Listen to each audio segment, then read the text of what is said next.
حضرت عبداللہ بن عمر رضی اللہ عنہ راوی ہیں، کہتے ہیں خرج رسول اللہ صلی اللہ علیہ وسلم ذات یوم من بعد حجرہ، ایک دن رسول اللہ صلی اللہ علیہ وسلم مسجد نبوی میں کسی حجرہ مبارک سے باہر تشریف لائے، فدخل المسجد، مسجد میں داخل ہوئے، فَإِذَنْ هُوَ بِحَلْقَتَيْنِ، جب مسجد میں آقا کریم آئے تو دو حلقے لگے ہوئے تھے، یعنی کچھ لوگ یہاں بیٹھے تھے، کچھ لوگ یہاں بیٹھے تھے، دو حلقے لگے ہوئے تھے۔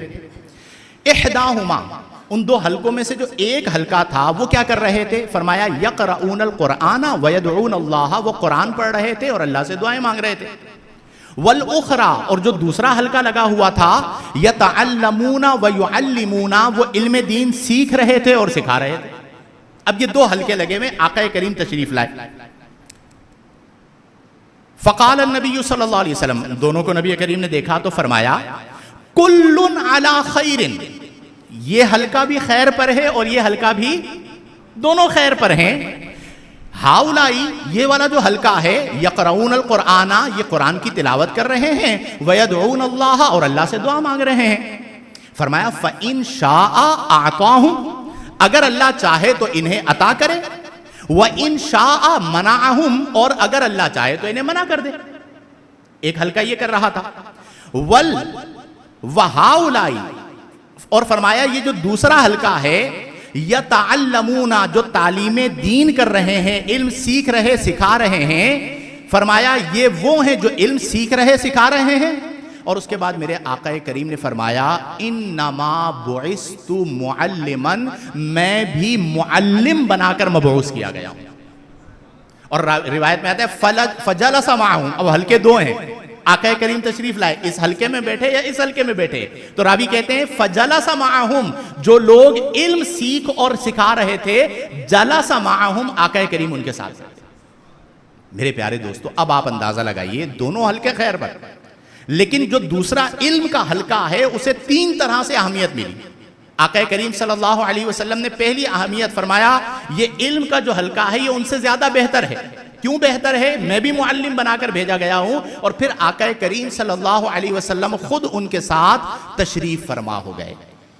تو آج اسی علم کی ہمیں ضرورت ہے جو ہمارے دل کو منور کر دے، ہمارے باطن کو جلا بخشے، ہمارا باطن اللہ کے نور سے منور ہو جائے۔ اگر یہ چیز حاصل ہو گئی تو علم نافع ہے، اگر یہ چیز حاصل نہ ہوئی تو پھر علم نافع نہیں ہے۔ نفس کی درستگی یہ علم کا بنیادی مقصود ہے، لوگوں کو علم سے آراستہ کرنا یہ علم کا بنیادی مقصد ہے، لوگوں پر بڑائی طلب کرنا یا دنیا حاصل کرنا یہ علم کا مقصد نہیں۔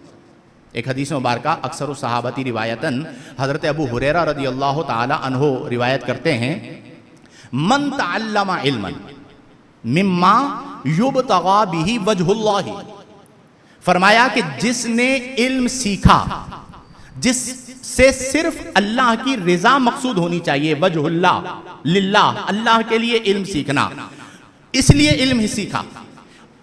اور اس کے مقابلے میں دوسرا وہ شخص سے فرمایا لا يتعلمه الا ليصيب به عرضا من الدنيا، لیکن اگر کسی نے یوں علم حاصل کیا کہ وہ علم کے ذریعے دنیاوی عزت چاہتا ہے، دنیاوی مال چاہتا ہے، تو پھر اس کا انجام کیا ہے؟ فرمایا لم یجد عرف الجنت یوم القیامہ، جب وہ قیامت کے دن آئے گا تو جنت کی خوشبو بھی نہیں پائے گا۔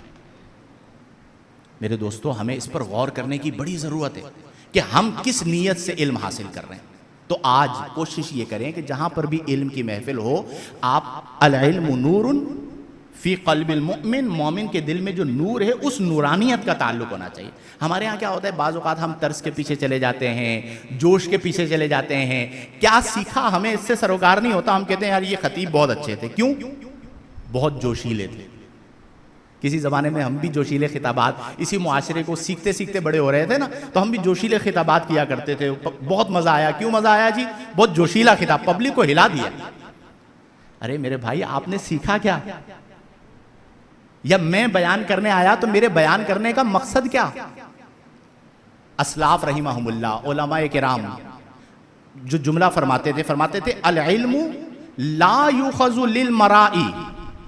للمرائی والمنافرتی ولیکن یؤخذ للعلم، فرمایا کہ علم جھگڑا کرنے کے لیے یا برتری پیدا کرنے کے لیے نہیں لیا جائے گا. یعنی علم کا مقصد دوسرے سے جھگڑا کرنا یا دوسرے پر اپنے آپ کو برتر ثابت کرنا نہیں ہے. فرمایا وَلَٰكِن يُؤْخَذُ لِلْعَمَلِ، جو علم سیکھا جاتا ہے وہ تو عمل کے لیے سیکھا جاتا ہے. اب آپ غور فرمائیں میرے دوستو، میرے پیارے احباب، کہ آج ہمارے معاشرے میں اس طرح کا علم مفقود ہوتا جا رہا ہے. ہم علم سیکھتے ہیں جھگڑا. اب تو بعض ایسے لوگ ہیں جن کو پسند ہی وہ لوگ آتے ہیں جو دوسرے کو مناظرے کا چیلنج کر رہے ہیں. ٹھیک ہے، آ جاؤ میرے سامنے بیٹھ جاؤ. بیٹھے ہوئے ہوتے ہیں سوشل میڈیا پہ لگے ہوئے ہوتے ہیں. کبھی غور تو کریں کہ میں اتنے سالوں سے علم حاصل کر رہا ہوں، میرا اندر منور ہو رہا ہے یا نہیں ہو رہا؟ مجھے اللہ کی کتنی معرفت حاصل ہو رہی ہے؟ میرا اللہ سے کتنا قرب ہو رہا ہے؟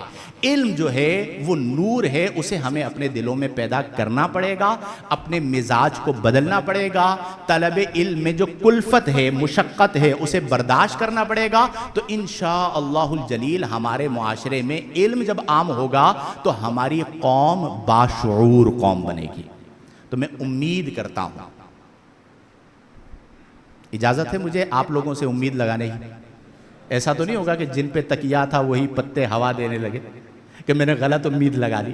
تو میں امید کرتا ہوں کہ آج کے بعد ہم سب کا مقصد وہ علم حاصل کرنا ہوگا جو ہمارے دل کو منور کر دے انشاءاللہ. پھر آپ دیکھیے گا زندگی میں بحث والے، لڑائی والے، ان چیزوں کے اندر ہم نہیں پڑیں گے. تو پھر انشاءاللہ الجلیل پرسکون زندگی ہوگی اور علم کی برکت ملے گی، علم کی فضیلت ملے گی، اور انشاءاللہ پھر اس علم کے ذریعے ہم اپنے معاشرے کو منور کریں گے.